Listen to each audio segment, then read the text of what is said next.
యేసుక్రీస్తు పరిశుద్ధ నామానికి మహిమ కలుగును గాక. సంతోషాన్ని వ్యక్తపరిచే పాటలనే అంశాన్ని అనుదిన వాహినిలో నేడు మనం అధ్యయనం చేద్దాం.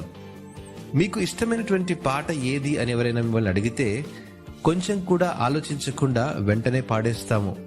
పాటలు మన ఆనందాన్ని వ్యక్తీకరించడానికి మరియు ఆ పాట చరణాల్లోని పదాలను గుర్తుంచుకోవడానికి మనలో అదొక అందమైన అనుభూతి. కీర్తనల్లోని కొన్ని అధ్యాయాలు అందమైన పాటలకు మంచి రాగాన్ని సిద్ధపరిచిన ఎన్నో పాటలను ఎన్నడూ మనం మర్చిపోలేము.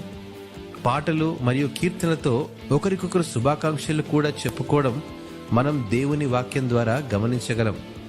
దేవుడు కూడా మన ఎడల తన హర్షాన్ని, సంతోషాన్ని వ్యక్తపరిచే విధానం కూడా అదే.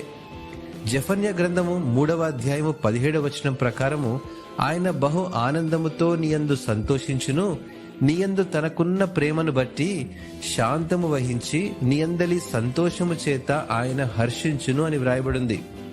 అవునండి, ఒక ప్రముఖ రచయిత జాన్ మాక్ ఆర్థర్ కూడా ఈ విధంగా చెప్పారు: ఆత్మీయతలో సమృద్ధి కలిగిన జీవితం తనకు మంచి గాత్రం ఉన్నా లేకపోయినా మంచి సంగీతాన్ని ఉత్పత్తి చేస్తుందని. సంతోషభరితమైన క్రైస్తవుడు ఎల్లప్పుడూ దేవుని పాటలతో స్తుతిస్తూనే ఉంటాడు. పరిపూర్ణమైన జీవితానికి ఇది ఒక నిదర్శనమండి.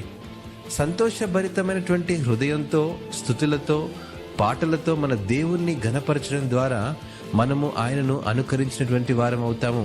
కాబట్టి 91వ కీర్తన 1వ చరణం ప్రకారము, రండి యెహోవాను గూర్చి ఉత్సాహ ధ్వని చేయుదము, మన రక్షణ దుర్గమును బట్టి సంతోష గానము చేయుదము.